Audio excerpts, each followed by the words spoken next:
আমি মনুষ্যরূপে জন্ম নিয়েছি এবং সমস্ত কর্ম এই রূপেই করেছি। কিন্তু আশ্চর্যের বিষয় হলো যে আজও মানুষ আসেন এবং হাত জোড় করে প্রার্থনা করেন যেন আমি ওনাদের সহায়তা করি। আপনাদের একটা কথা বলতে চাই, আমি সকলকে সাহায্য করতে পারবো না, কিন্তু আমি শিক্ষা অবশ্যই দিতে পারবো, জ্ঞান প্রদান করতে পারবো, এমন কিছু জ্ঞান যার ভিত্তিতে মানুষ যা চাইবেন তাই লাভ করতে পারবেন যদি সঠিক কর্ম করতে থাকেন। যখন কংসের অসুররা গোকুলে ধ্বংসলীলা চালাচ্ছিলেন তখন আমি কারোর থেকে সাহায্য চাইনি। আমি দাঁড়িয়েছিলাম এবং আমি তার বিরোধিতা করেছিলাম। সবাই বলেন যে আমি ছোট্ট একটা আঙুলে গোবর্ধন পর্বত তুলেছিলাম, কিন্তু আমি কি ওখানে একা ছিলাম? কখনোই নয়। আমার সাথে অসংখ্য গোকুলবাসী, অসংখ্য বর্ষণাবাসী ছিলেন, নিজের হাতে একটা লাঠি নিয়ে। ওনাদের মনোবল, ওনাদের আশীর্বাদ আমার সাথে ছিল। মহাভারতে আমি শুধুই শিক্ষক ছিলাম, আমি শুধুই শিক্ষা দিয়েছি। লক্ষ্য সাধন করেছে অর্জুনই, যুদ্ধ করেছে অর্জুনই এবং জয়ীও হয়েছে অর্জুনই। আমি শুধুই শিক্ষা দিতে পারি। অবশেষে আপনাকে শুধু এটুকুই বুঝতে হবে যে ঈশ্বর সবকিছু করতে পারেন না, করতে হবে আপনাকে। ঈশ্বর আপনাকে আশীর্বাদ করতে পারেন যে কাজ আপনি মন থেকে করবেন সেটা অবশ্যই পূরণ হবে। সেই জন্য নিজের লক্ষ্যের পথে এগোতে থাকুন। চেতনা, বিবেক এবং পরিশ্রমের দ্বারা আপনার যা যা স্বপ্ন আছে, যা লক্ষ্য আছে, আপনি অবশ্যই লাভ করবেন। আর এই মন সুপ্রসন্ন হয়ে বলবে, রাধা রাধা। কখনো কখনো এমন হয় আমরা আমাদের বাড়ির উঠোনে বীজ বপন করি আর তা বিকশিত হয় একটা সুন্দর বৃক্ষে। তার শাখাগুলি প্রতিবেশীর বাড়ি পর্যন্ত পৌঁছয়। ফলের বর্ষণ প্রতিবেশীর বাড়িতেও হয়ে থাকে। আর আমরা ভাবি গাছ আমরা উৎপন্ন করব আর ফল খাবেন আপনারা। এই কেমন কথা হলো? আপনাকে এই কথা বুঝতে হবে যে এসব হলো ভৌতিক বস্তু, সাংসারিক বস্তু। কখনো নিজের বাড়ির বাগানে ভালোবাসার গাছ বপন করে দেখুন। তার শাখাও প্রতিবেশীর বাড়ি পর্যন্ত পৌঁছবে, ফলের বর্ষণ সেখানেও হবে। কিন্তু সেই ফল চাইতে আপনাকে যেতে হবে না, সেই ফল দ্বিগুণ মাত্রায় আবার আপনার কাছেই ফিরে আসবে। তাই নিজের বাড়িতে আর নিজের মনে ভালোবাসার গাছ উৎপন্ন করুন। এই জীবন প্রসন্ন হয়ে বলবে, রাধা রাধা। আমাদের জীবন হলো একটা উপবনের মতো, যেখানে কাঁটাও আছে আবার ফুলও আছে। আর যদি আপনি ফুল লাভ করতে চান তাহলে কাঁটার সংস্পর্শে তো আপনাকে আসতেই হবে। এটাই জীবনের সত্য। আমাদের জীবনে, আমাদের পরিবারে, আমাদের সমাজে দেখবেন ভিন্ন ভিন্ন ধরনের মানুষ আছে। কেউ আছেন দুর্জন, কেউ সজ্জন, কেউ শত্রু হন তো কেউ মিত্র। যদি আপনি দুর্জনদের কাছে যান তাহলে শুধুই কষ্ট পাবেন, যদি আপনি শত্রুর কাছে যান তাহলে ঝামেলায় জড়িয়ে পড়বেন। তার চেয়ে ভালো আপনি সজ্জনদের কাছে যান, আনন্দ এবং জ্ঞান লাভ করবেন। নিজের মিত্রদের কাছে যান, আপনি সাহস লাভ করবেন। আরও একটা কথা বলি, এই জীবন এত বড়ও নয় যে আপনি প্রত্যেক সমস্যায় প্রত্যেক মানুষের সাথে ঝামেলায় জড়াবেন। শুধু যার সাথে আপনার মনের মিল হবে তাকে প্রণাম করুন, আর যার সাথে মনের মিল হবে না তাকে দূর থেকে প্রণাম করুন। কিন্তু মনের মধ্যে থেকে প্রেমের বোধ কোথাও যেতে দেবেন না, কারণ এই ভালোবাসাই শেষ মুহূর্তে আপনার উচিত পথ প্রদর্শন করবে। তাই এই ভালোবাসাকে মনে জাগ্রত রাখুন আর এই ভালোবাসার সাথেই বলুন, রাধা রাধা। কখনো আপনি কোনো গোয়াল দেখেছেন? অধিক মাত্রায় গোবর পড়ে থাকে আর ওখানে এক ধরনের পোকা দেখতে পাওয়া যায়, যাকে গুবরে পোকা বলা হয়। এরা কি করে? সারাদিন সেই গোবরেই বাস করে। সেই গোবরকে গোল আকৃতি প্রদান করে নিজের বাসার দিকে নিয়ে যাওয়ার চেষ্টা করে। অনেক পরিশ্রম করার পরে সেই গোবরের টুকরোগুলো নিজের বাসার দিকে নিয়ে যায় আর বুঝতে পারে ওর বাসা তো খুবই ছোট আর এই গোবরের টুকরো তো অত্যন্ত বড়, এ তো বাসাতে প্রবেশ করতেই পারবে না। তাও চেষ্টা করতে থাকে, শেষ পর্যন্ত অসফল হয় আর সেই পোকা একাই বাসাতে ঢুকে যায়। এরকম মানুষের সাথেও হয়ে থাকে সমস্ত জীবন। মানুষ ধন, স্বর্ণ, সুখ স্বাচ্ছন্দ্য এই সব কিছু অর্জন করতে ব্যস্ত থাকে, আর যখন সময় আসে এই সংসারকে ত্যাগ করে চলে যাওয়ার, তখন সে বুঝতে পারে যে এই সব কিছু তো আমি নিজের সাথে নিয়ে যেতেই পারবো না। মনে দুঃখ নিয়ে সংসার থেকে বিদায় নেয় সে। তার বদলে যদি মানুষ কোনো নির্ধন ব্যক্তিকে সাহায্য করে দেয়, কোনো দুঃখী ব্যক্তিকে হাসাতে চেষ্টা করে, তাহলে মনে সন্তোষ নিয়ে সংসার ত্যাগ করতে পারে। এই জীবনে ধন, স্বর্ণ, সুখ স্বাচ্ছন্দ্য অতি আবশ্যক, কিন্তু এগুলোই বাস্তব সম্পত্তি নয়। তাহলে কি এই বাস্তব সম্পত্তি, সেটা বুঝতে শিখুন আর আমার সাথে ভালোবেসে বলুন, রাধা রাধা। আপনার থেকে বড়, আপনার থেকে মহান হলেন সেই গুরু। এটা কি আবশ্যক যে সেই গুরু কোনো ব্যক্তিই হবেন? কখনোই নয়।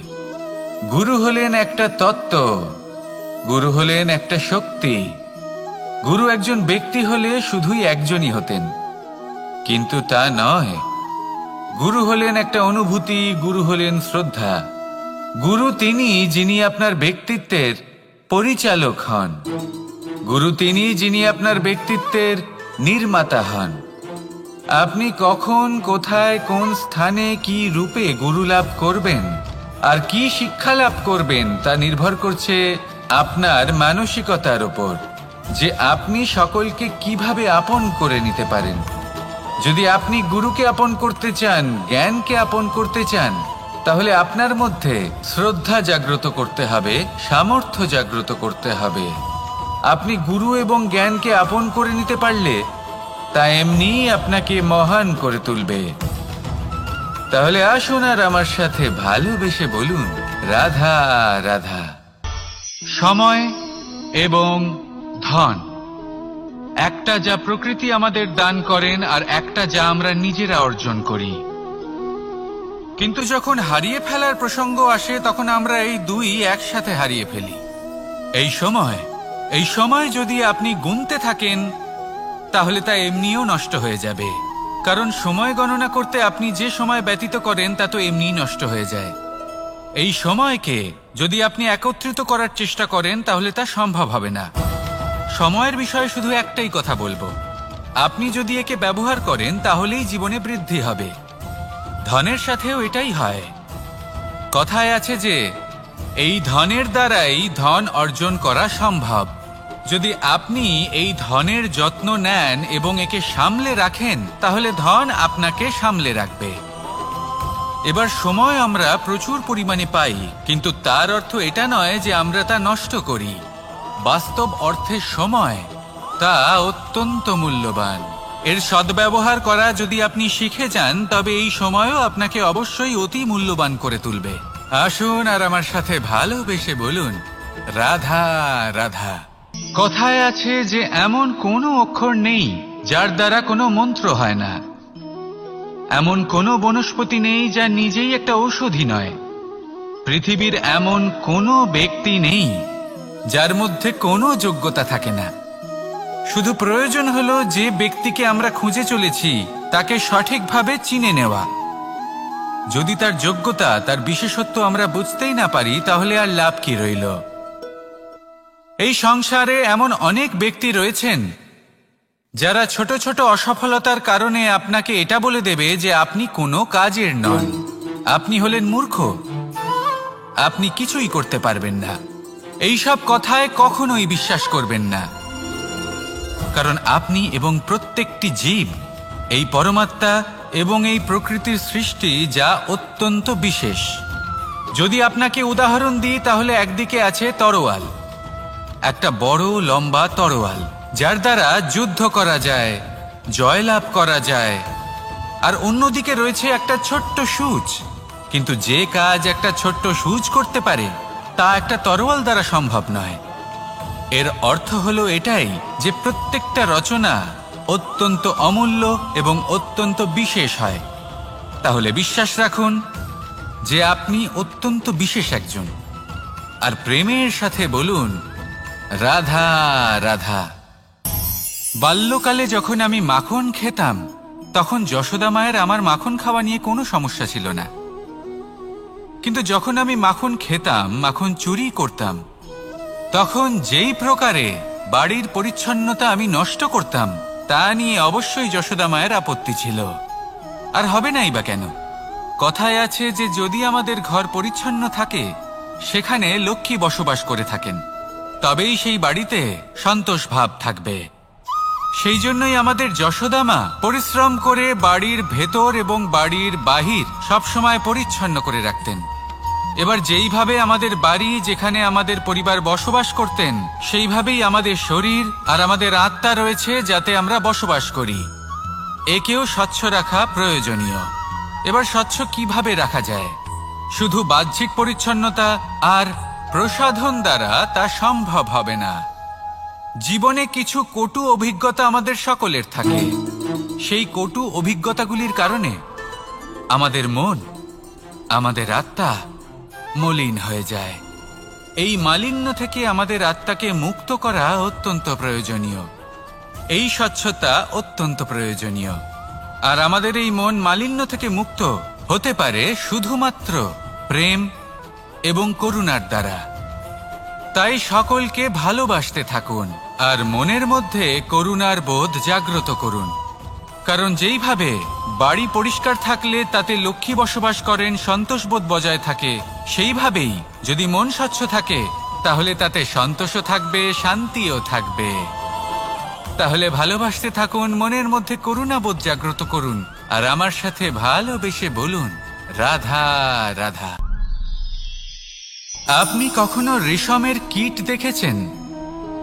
নিজের সুরক্ষার জন্য সে নিজের লালা থেকে একটি সুতো উৎপন্ন করে, আর সেই সুতো দ্বারা নিজেকে পেঁচিয়ে নেয়, প্রকৃতি এবং অন্য জীবজন্তুর হাত থেকে সুরক্ষার জন্য। কিন্তু যখন সেই সুতো শুকিয়ে যায়, তখন কি হয়? তা একটা খোলসে পরিণত হয়, এত সবল হয়ে যায় যে সেই রেশমের কীট তা ভেঙে বাইরে বেরিয়েই আসতে পারে না। শেষ পর্যন্ত এই কারণেই সে মৃত্যু লাভ করে। এবার যদি একটা প্রজাপতির কথা বলি, তাহলে প্রজাপতি কি করে? যখন সে উড়তে চায়, সে নিজেই নিজের খোলস ভেঙে ফেলে, সে তার পাখনা মেলে, আর তারপর সে আকাশে উড়ে বেড়ায়। এটাই হলো শিক্ষা আমাদের জন্য। যদি আমরা আকাশে উড়ে বেড়াতে চাই, তাহলে আমাদেরকেও অন্তর থেকে সেই খোলস ভাঙতে হবে, অর্থাৎ নিজেদেরকে বন্ধন থেকে মুক্ত করে দিতে হবে। সুরক্ষার জন্য কোনো বাঁধনে জড়িয়ে পড়া, এ হলো সবথেকে বেশি অসুরক্ষিত কার্য। জীবনে সুরক্ষার ভয় থাকাটা উচিত, কিন্তু তা যদি অত্যাধিক হয়ে যায়, তাহলে তা আপনাকে এতটাই দুর্বল করে দেবে যে আপনি নিজেরই সুরক্ষার চক্র ভেঙে বেরোতেই পারবেন না। যদি আপনি নবনির্মাণ করতে চান, তাহলে আপনাকে নিজের এই সুরক্ষা কবচ ভেঙে বেরোতেই হবে, সাহসের সাথে পরিশ্রম করতে হবে। আর যদি আপনি এটা করতে পারেন, তাহলে আপনার উড়ান কেউ আটকাতে পারবে না। আসুন আমার সাথে ভালোবেসে বলুন ইচ্ছে বড়ই বিচিত্র জিনিস। এই ইচ্ছে যদি তা পূর্ণ না হয়, তাহলে তা ক্রোধকে জন্ম দেয়। যদি তা পূর্ণ হয়, তাহলে লোভকে জন্ম দেয়। যদি সময়ের মধ্যে পূর্ণ না হয়, তাহলে শোককে জন্ম দেয়। আর যদি সময়ের পূর্বেই পূর্ণ হয়ে যায়, তাহলে অহংকারকে জন্ম দেয়। সকলের ইচ্ছে থাকে, আপনারও অবশ্যই থাকবে, তা অবশ্যই পূরণ করবেন। কিন্তু একটা কথা মনে রাখবেন, আপনার এই জীবন, এটা কোনোভাবেই আপনার ইচ্ছে পূরণ করার মাধ্যম নয়। এ হলো ধৈর্য সাধনের এক মাধ্যম, নিয়ন্ত্রণ করার এক মাধ্যম। নিয়ন্ত্রণ নিজের কামনার ওপর, নিজের ইচ্ছের ওপর, নিজের আবেগের ওপর। কারণ ইচ্ছে এটা হলো সেই অশ্বের মতো, যা একবার লাগাম ছাড়া হয়ে গেলে, আপনার হাত থেকে যদি এই লাগাম বেরিয়ে যায়, তাহলে তা আপনাকে সোজা বিনাশের পথে নিয়ে যেতে পারে। কিন্তু যদি আপনি একে নিয়ন্ত্রণ করতে পারেন, তাহলে এটা আপনাকে সাফল্যের শিখরে অবশ্যই পৌঁছে দিতে পারে। তাহলে ইচ্ছেগুলিকে নিয়ন্ত্রণ করুন আর আমার সাথে ভালোবেসে বলুন, রাধা রাধা। আমরা আনন্দ লাভের জন্য ভালোবাসি মা বাবাকে, ভাই বোনকে, পরিবার পরিজনকে, বন্ধুকে, প্রেমিকাকে। আমরা চাই যে সকলে যেন আপন হয়ে থাকেন, আমাদের কাছে থাকেন। কিন্তু মানুষের একটা প্রবৃত্তি আছে যে তিনি যা লাভ করে ফেলেন তার মূল্য তিনি বুঝতেই পারেন না। যদি আপনার বাড়ির কাছে একটা মিষ্টি জলের সরোবর থাকে বা সুন্দর নদী থাকে, তাহলে জলের গুরুত্বটা কি আপনি তা বুঝতেই পারবেন না। সেইখানে আপনি যদি কোনো একটা মরুভূমিতে যান, আপনি অনুভব করতে পারবেন যে এক একটা ফোঁটা জলের কি গুরুত্ব, তার মূল্য কি। সুখের মুহূর্তে যদি আপনজনদের মনে রাখেন, তবে দুঃখের মুহূর্ত নিজে থেকেই দূরে সরে যাবে। ভালোবাসা এবং তার সাথে স্মরণ করা, এটাই তো হলো জীবনের এবং ভালোবাসার আসল মূল্য। আসুন আর আমার সাথে ভালোবেসে বলুন, রাধা রাধা। দৃষ্টি আর দৃষ্টিভঙ্গি, এই সমগ্র লীলা হলো এই দুইয়ের। বিচিত্র হতে পারে, কিন্তু এটাই সত্যি। এবার আপনাকে একটা উদাহরণ দিয়ে বোঝাই। অনেক সময় আপনি কোনো ব্যক্তিকে এটা বলতে শুনবেন যে আমি আমার নিজের উপরে গর্ব করি, আমি নিজেকে নিয়ে গর্ব করি, আমি খুব ভালোভাবে আমার মা বাবার সেবা করি, ওনাদের আমি সবসময় সুখী রাখি, ওনাদের আমি একটা বাড়ি দিয়েছি, সকল সুখ সুবিধা দিয়েছি, ওনাদের জীবনে প্রত্যেক জিনিস দিয়েছি আর দেব যা তাদের প্রয়োজন। এবার আমাকে বলুন যে আপনি কে হন? আপনি হলেন সেই বীজ যা আপনার মাতা পিতা রোপণ করেছেন। আপনার মা বাবাই আপনাকে এই সংসারে জন্ম দিয়েছেন। এবার এইসব কথার কি তাৎপর্য? এই হলো সেই ব্যক্তির দৃষ্টিভঙ্গি। এবার দেখা যাক এই প্রকৃতি আমাদের কি শেখায়। কখনো কোনো গাছকে দেখবেন, যখন সেই গাছে ফল আসে, সে মালিকে এটা বলে না যে দেখো আমি তোমাকে ফল খেতে দিচ্ছি। সেই বৃক্ষ এটা বলে না যে দেখো আমি তোমায় আহার করতে দিচ্ছি, কারণ ও জানে যে এটা হলো সেই মালির পরিশ্রম, এটা হলো তারই কর্মের ফল আর এটা তারই পাওয়া উচিত। সে বলে যে তোমার জিনিস তোমাকেই অর্পণ করলাম, এ আমার জিনিস নয়। ও জানে সেই মালির গুরুত্ব আসলে কি। এটা হলো তার দৃষ্টিভঙ্গি। সেই জন্য আপনি জীবনে কোন ব্যক্তির মধ্যে, কোন পশু পাখির মধ্যে, কোন প্রাণীর মধ্যে, কোন পরিস্থিতিতে, কোন আবেগের মুহূর্তে কি দেখতে পাচ্ছেন, সেটা আপনার দৃষ্টিভঙ্গির উপরে নির্ভর করছে। তাই নিজের মনে ধনাত্মক ভাব জাগ্রত করুন, শুভ চিন্তা নিয়ে আসুন। এই ভাবনাই সত্য হয়ে সামনে আসবে। এই দৃষ্টিভঙ্গি এমন হয়ে যাবে যে আপনার জীবনে সবকিছুই শুভ হবে। তাহলে আসুন আর আমার সাথে ভালোবেসে বলুন, রাধা রাধা। কখনো কখনো মানুষ মনে করেন যে সে নিজেই সব থেকে বেশি শক্তিশালী, তিনি হলেন জ্ঞানী। দেখুন, এটা ভালো ব্যাপার যে আপনার মধ্যে শক্তি আছে, জ্ঞান আছে, আর এটা শুধু আপনার জন্য নয়, এই সমস্ত সমাজের জন্য, দেশের জন্য, সমগ্র পৃথিবীর জন্য অত্যন্ত আবশ্যক। কিন্তু এই কথাটাও বোঝা অত্যন্ত আবশ্যক যে এই জ্ঞান যেন কখনো অহংকার না হয়ে ওঠে। যখন মানুষের মধ্যে জ্ঞান থাকে তখন সে রাম হয়ে ওঠে। রাম, যিনি সমুদ্রের বুকে সেতু বানিয়েছিলেন, বানর সেনার দ্বারা রাক্ষস রাজকে পরাজিত করেছিলেন, আর চিরকালের জন্য সবার কাছে আদর্শ হয়ে উঠেছিলেন। আর যদি মানুষের মনে অহংকার জন্মায়, তাহলে সে রাবণ হয়ে ওঠে। দেশে বিদেশে যতই খ্যাতি থাকুক না কেন, সে রাক্ষস হয়ে ওঠে, নিজের সাথে সাথে সমস্ত কুলের বিনাশ করে বসে। এবার জ্ঞান নাকি অহংকার, আপনার কি চাই সেই সিদ্ধান্ত আপনার, আর আপনার এই সিদ্ধান্তই নিশ্চিত করবে যে আপনার কর্ম কি হবে, আর আপনার এই কর্মই নিশ্চিত করে দেবে আপনার প্রারব্ধ কি হবে। তাহলে শুভ কর্ম করুন আর আমার সাথে ভালোবেসে বলুন, রাধা রাধা। আপনি কখনো পাখিদের দেখেছেন? যেভাবে মানুষ তার সন্তানকে জন্ম দেয়, পাখিরাও সন্তানদের জন্ম দেয়। আর যেই তার সন্তান এই সংসারে প্রবেশ করে, সেই পাখি তাকে আগলে রাখে, তার যত্ন করে, ওর জন্য বাসা বানায়, ওর জন্য দূর কোথাও থেকে খাবার নিয়ে আসে, নিজের ঠোঁট দিয়ে ওর মুখে খাবার খাইয়ে দেয়, সবকিছু করে। কিন্তু একটা কাজ পাখি করে, কিন্তু মানুষ কখনোই করে না। যখন পাখি মনে করে যে তার সন্তান বড় হয়ে গেছে, ওকে এবার ওরা শিখতে হবে, নিজেকেই আত্মরক্ষা শিখতে হবে, নিজের খাবার নিজেই খুঁজে আনতে হবে, তো সেই পাখি তার সন্তানকে বাসা থেকে বের করে দেয়। তারপর সেই পাখির সন্তান নিজে উড়তে শেখে, আত্মরক্ষা করতে শেখে এবং আস্তে আস্তে সে আত্মনির্ভর হয়ে ওঠে। কিন্তু মানুষ কি তার সন্তানের সাথে এটাই করে? কখনোই নয়। মানুষ তার সন্তানকে নিজের সাথে বেঁধে রাখে, সব সময় তার লালন পালনের, তার দেখাশোনার ব্যবস্থা করে রাখে, আর এটাই ভাবেন যে আমি হলাম ওর পালনকর্তা, ওর খেয়াল রাখা তো আমার কর্তব্য। কিন্তু না, এই কাজ করতে করতে উনি আস্তে আস্তে নিজেরই সন্তানের শত্রু হয়ে ওঠেন, তার বিকাশের শত্রু হয়ে ওঠেন। তাই যখন সন্তান বড় হবে তখন অবশ্যই ভালোবাসুন, কিন্তু পাখির মতো কঠোর হওয়াও প্রয়োজনীয়, তবেই তার বিকাশ হবে। ওকে নিজের কষ্ট নিজেকেই সহ্য করতে দিন, শিখতে দিন জীবনের অনুভূতি কেমন, তবেই তার বিকাশ হবে। নয়তো সেই সন্তান আজীবন আপনার জন্য বোঝা হয়ে থাকবে, আর আপনি তার বিকাশের পথে আজীবন বাধা হয়ে থাকবেন।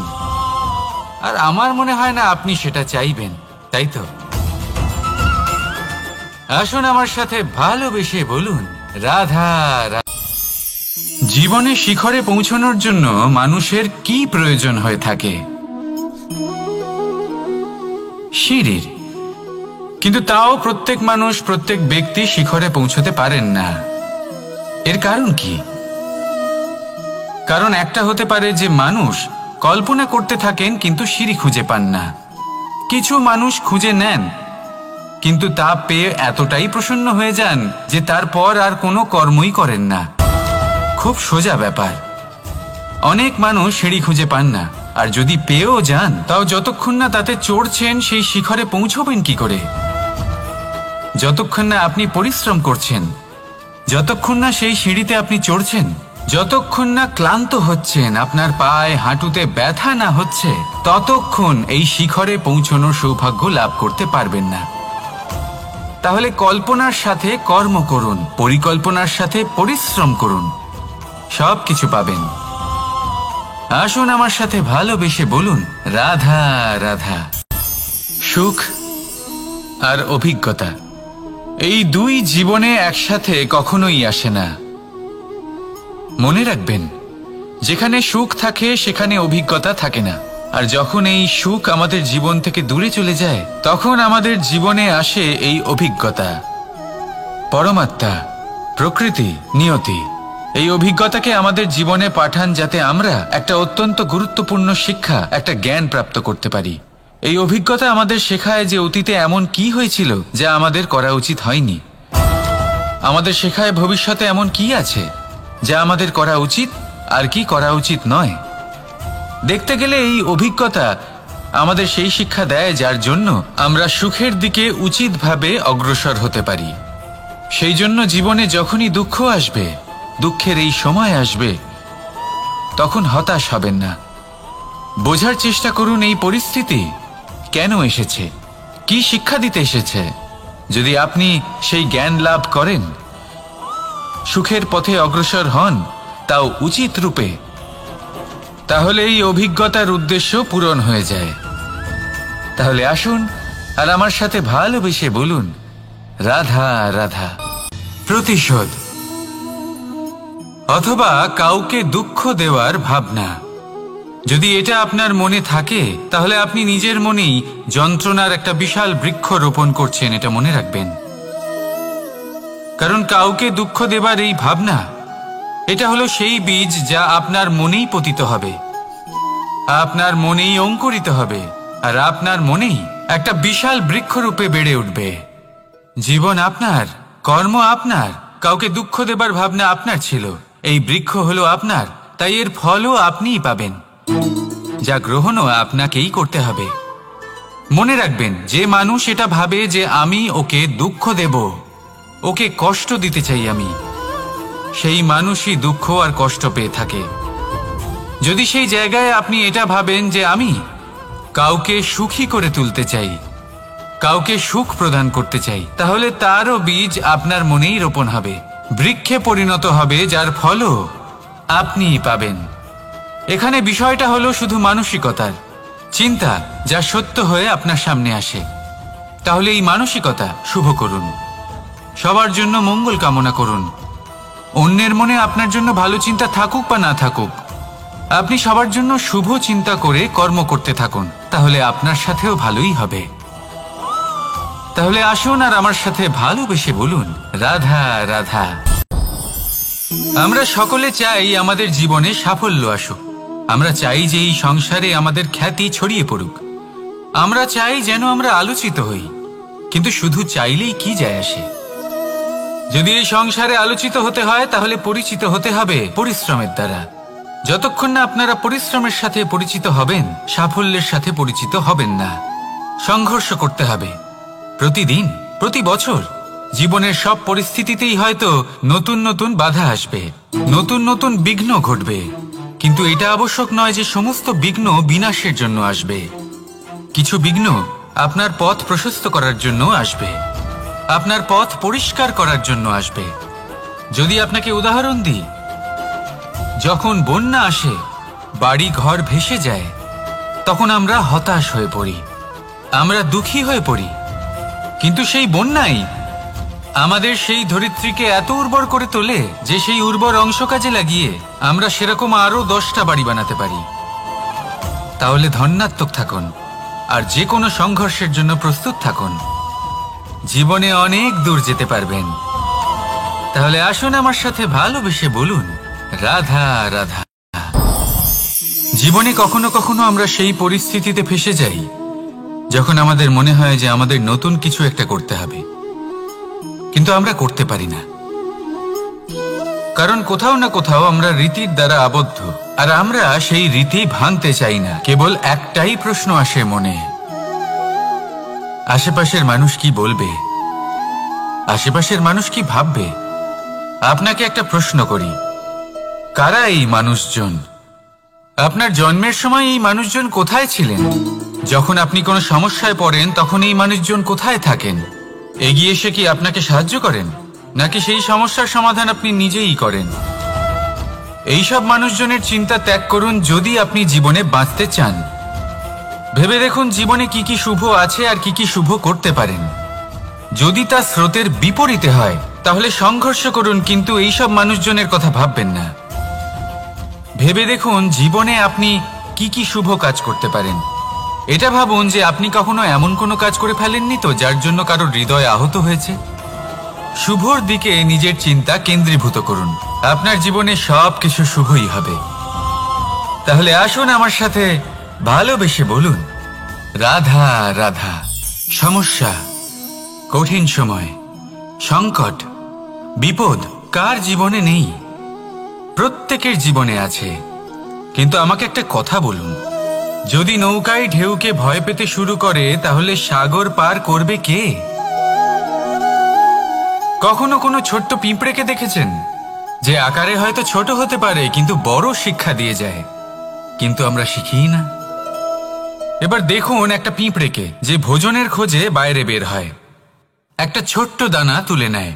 ছোট দানা তোলে কারণ তার থেকে বেশি সে তুলতেই পারবে না। সে দানা নিয়ে চলতে শুরু করে, কোনো দেওয়ালে উঠে পড়ে, আবার পড়েও যায়। সেই দানা দূরে কোথাও একটা পড়ে যায়, তা আবার খোঁজে, তুলে নেয়, আবার চলতে থাকে। পড়ে যায় আবার ওঠে, পড়ে যায় আবার ওঠে। সেই দানাটা রেখে দেয়, আবার বেরিয়ে পড়ে ভোজনের খোঁজে। পরিশ্রম করতে থাকে কিন্তু হার মানে না। এই শিক্ষাই তো আমাদের প্রাপ্ত করতে হবে। নিরন্তর পরিশ্রম আর নির্ভীক হয়ে কর্ম করে যেতে হবে। এটাই হলো সাফল্যের মাধ্যম, এটাই হলো জয়ের মন্ত্র, অচ্যুত অজয় অস্ত্র। তাহলে আসুন আর আমার সাথে ভালোবেসে বলুন, রাধা রাধা। আজকাল আপনি দেখে থাকবেন যে মা বাবা শুধুমাত্র সন্তানকে ভালোবাসেন তা নয়, তাদের মোহেও জড়িয়ে পড়েন। বিদ্যালয় যখন পাঠান তখন সমস্ত সুযোগ সুবিধা দিয়েই পাঠান। চেষ্টা করেন যে সবসময় যেন সন্তান তাদের চোখের সামনেই থাকে, কিন্তু ভুলে যান এক অত্যন্ত গুরুত্বপূর্ণ কথা, যে সন্তানকে এক নতুন দৃষ্টিভঙ্গি দেওয়াই হলো ওনাদের কর্তব্য। সেই জন্য পুরাতনকালে শিষ্যদের গুরুকুলে পাঠানো হতো, বাড়ির থেকে দূরে। কারণ বাড়ি ছেড়ে যাওয়া এক সন্তানের জন্য, এক শিষ্যের জন্য অত্যন্ত শুভ লক্ষণ হয়। যখন সে বাড়ির থেকে দূরে, গৃহস্থের থেকে দূরে থাকবে, তখন এই সংসারকে সে এক নতুন দৃষ্টিভঙ্গি দিয়ে দেখবে, পরখ করবে, বুঝতে পারবে, আর সবকিছু নিজে থেকেই শিখে যাবে কখন আক্রমণ করতে হয়, কখন পিছু হটতে হয়, কিভাবে এই সংসারের সম্মুখীন হতে হয়। আর এটা আপনার দৃষ্টি ওকে শেখাতে পারবে না, ওর অভিজ্ঞতা ওকে শেখাতে পারবে। তাই মনে রাখবেন, যদি আপনি চান যে আপনার সন্তানের বিকাশ হোক, তাহলে অনেক সময় ওকে নিজের থেকে দূরে নিয়ে যেতে হয়। যদি মোহে আবদ্ধ থাকেন তাহলে ওর বিকাশ কখনোই হবে না। তাহলে আসুন আমার সাথে ভালোবেসে বলুন, রাধা রাধা। এই সমগ্র সংসারের সব থেকে গুরুত্বপূর্ণ ব্যক্তি কে? স্বয়ং আপনি। নিজের জন্য তো বটেই, তাই না? কারণ যখন আপনি জন্মগ্রহণ করেন, নিজের চোখ খোলেন, এই সংসারে আসেন, তখনই তো এই সংসারকে আপনি দেখতে পান, অনুভব করতে পারেন। এখানকার আবেগ, এখানকার মানুষজন তখন থেকেই অনুভব করেন। যদি আপনি না থাকেন, তাহলে এই সংসারের অস্তিত্ব আপনার কাছে শূন্যের সমান, তাই না? আপনি না থাকলে এই সংসারও আপনার কাছে নেই। এবার সবাই বলবেন যে এ তো সত্যি কথা, সেই অনুযায়ী তো আমার স্বার্থপর হওয়া উচিত, অহংকারী হওয়া উচিত, কারণ আমার কাছে আমিই তো সবকিছু।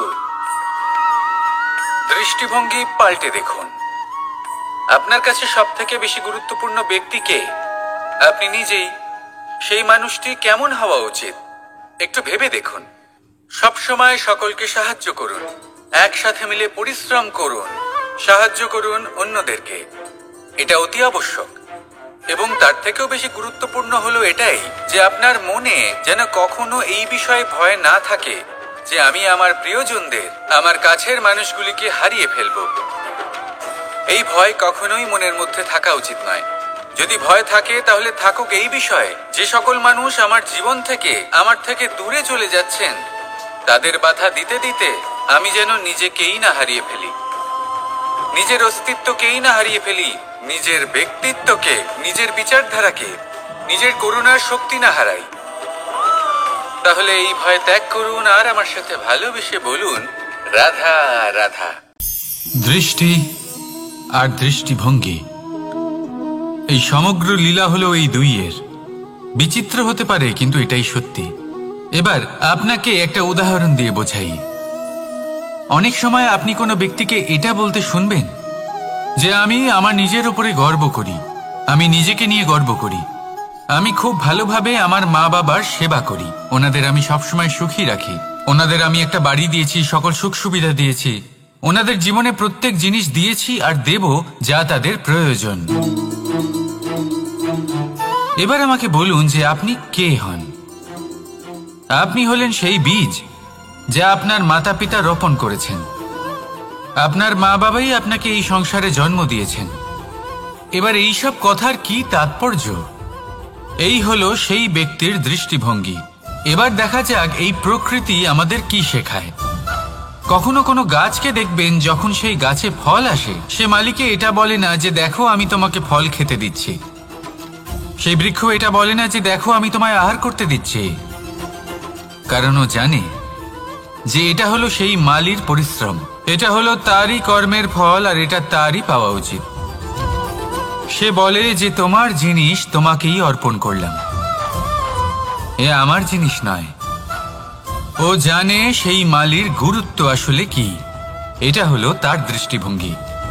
সেই জন্য আপনি জীবনে কোন ব্যক্তির মধ্যে, কোন পশু পাখির মধ্যে, কোন প্রাণীর মধ্যে, কোন পরিস্থিতিতে, কোন আবেগের মুহূর্তে কি দেখতে পাচ্ছেন, সেটা আপনার দৃষ্টিভঙ্গির উপরে নির্ভর করছে। তাই নিজের মনে ধন্যাত্মক ভাব জাগ্রত করুন, শুভ চিন্তা নিয়ে আসুন। এই ভাবনাই সত্য হয়ে সামনে আসবে। এই দৃষ্টিভঙ্গি এমন হয়ে যাবে যে আপনার জীবনে সবকিছুই শুভ হবে। তাহলে আসুন আর আমার সাথে ভালোবেসে বলুন, রাধা রাধা। কখনো কখনো মানুষ মনে করেন যে সে নিজেই সব থেকে বেশি শক্তিশালী। তিনি হলেন জ্ঞানী। দেখুন, এটা ভালো ব্যাপার যে আপনার মধ্যে শক্তি আছে, জ্ঞান আছে, আর এটা শুধু আপনার জন্য নয়, এই সমস্ত সমাজের জন্য, দেশের জন্য, সমগ্র পৃথিবীর জন্য অত্যন্ত আবশ্যক। কিন্তু এই কথাটাও বোঝা অত্যন্ত আবশ্যক যে এই জ্ঞান যেন কখনো অহংকার না হয়ে ওঠে। যখন মানুষের মধ্যে জ্ঞান থাকে তখন সে রাম হয়ে ওঠে। রাম, যিনি সমুদ্রের বুকে সেতু বানিয়েছিলেন, বানর সেনার দ্বারা রাক্ষস রাজকে পরাজিত করেছিলেন, আর চিরকালের জন্য সবার কাছে আদর্শ হয়ে উঠেছিলেন। আর যদি মানুষের মনে অহংকার জন্মায় তাহলে সে রাবণ হয়ে ওঠে। দেশে বিদেশে যতই খ্যাতি থাকুক না কেন সে রাক্ষস হয়ে ওঠে, নিজের সাথে সাথে সমস্ত কুলের বিনাশ করে বসে। এবার জ্ঞান নাকি অহংকার, আপনার কি চাই সেই সিদ্ধান্ত আপনার, আর আপনার এই সিদ্ধান্তই নিশ্চিত করবে যে আপনার কর্ম কি হবে, আর আপনার এই কর্মই নিশ্চিত করে দেবে আপনার প্রারব্ধ কি হবে। তাহলে শুভ কর্ম করুন আর আমার সাথে ভালোবেসে বলুন, রাধা রাধা। আপনি কখনো পাখিদের দেখেছেন? যেভাবে মানুষ তার সন্তানকে জন্ম দেয়, পাখিরাও সন্তানদের জন্ম দেয়। আর যেই তার সন্তান এই সংসারে প্রবেশ করে, সেই পাখি তাকে আগলে রাখে, তার যত্ন করে, ওর জন্য বাসা বানায়, ওর জন্য দূর কোথাও থেকে খাবার নিয়ে আসে, নিজের ঠোঁট দিয়ে ওর মুখে খাবার খাইয়ে দেয়, সবকিছু করে। কিন্তু একটা কাজ পাখি করে কিন্তু মানুষ কখনোই করে না। যখন পাখি মনে করে যে তার সন্তান বড় হয়ে গেছে, ওকে এবার ওরা শিখতে হবে, নিজেকেই আত্মরক্ষা শিখতে হবে, নিজের খাবার নিজেই খুঁজে আনতে হবে, তো সেই পাখি তার সন্তানকে বাসা থেকে বের করে দেয়। তারপর সেই পাখির সন্তান নিজে উড়তে শেখে, আত্মরক্ষা করতে শেখে, এবং আস্তে আস্তে সে আত্মনির্ভর হয়ে ওঠে। কিন্তু মানুষ কি তার সন্তানের সাথে এটাই করে? কখনোই নয়। মানুষ তার সন্তানকে নিজের সাথে বেঁধে রাখে, সব সময় তার লালন পালনের, তার দেখাশোনার ব্যবস্থা করে রাখে, আর এটাই ভাবেন যে আমি হলাম ওর পালনকর্তা, ওর খেয়াল রাখা তো আমার কর্তব্য। কিন্তু না, এই কাজ করতে করতে উনি আস্তে আস্তে নিজেরই সন্তানের শত্রু হয়ে ওঠেন, তার বিকাশের শত্রু হয়ে ওঠেন। তাই যখন সন্তান বড় হবে তখন অবশ্যই ভালোবাসুন, কিন্তু পাখির মতো কঠোর হওয়াও প্রয়োজনীয়, তবেই তার বিকাশ হবে। ওকে নিজের কষ্ট নিজেকেই সহ্য করতে দিন, শিখতে দিন জীবনের অনুভূতি কেমন, তবেই তার বিকাশ হবে। নয়তো সেই সন্তান আজীবন আপনার জন্য বোঝা হয়ে থাকবে, আর আপনি তার বিকাশের পথে আজীবন বাধা হয়ে থাকবেন। আর আমার মনে হয় না আপনি সেটা চাইবেন, তাই তো? আসুন আমার সাথে ভালোবেসে বলুন, রাধা রাধা। জীবনে শিখরে পৌঁছানোর জন্য মানুষের কি প্রয়োজন হয়ে থাকে? সিঁড়ির। কিন্তু তাও প্রত্যেক মানুষ, প্রত্যেক ব্যক্তি শিখরে পৌঁছতে পারেন না। এর কারণ কি? কারণ একটা হতে পারে যে মানুষ কল্পনা করতে থাকেন কিন্তু সিঁড়ি খুঁজে পান না। কিছু মানুষ খুঁজে নেন কিন্তু তা পেয়ে এতটাই প্রসন্ন হয়ে যান যে তারপর আর কোনো কর্মই করেন না। খুব সোজা ব্যাপার। অনেক মানুষ সিঁড়ি খুঁজে পান না, আর যদি পেয়েও যান তাও যতক্ষণ না তাতে চড়ছেন সেই শিখরে পৌঁছবেন কি করে? যতক্ষণ না আপনি পরিশ্রম করছেন, যতক্ষণ না সেই সিঁড়িতে আপনি চড়ছেন, যতক্ষণ না ক্লান্ত হচ্ছেন, আপনার পায়ে হাঁটুতে ব্যথা না হচ্ছে, ততক্ষণ এই শিখরে পৌঁছানোর সৌভাগ্য লাভ করতে পারবেন না। তাহলে কল্পনার সাথে কর্ম করুন, পরিকল্পনার সাথে পরিশ্রম করুন, সব কিছু পাবেন। আসুন আমার সাথে ভালোবেসে বলুন, রাধা রাধা।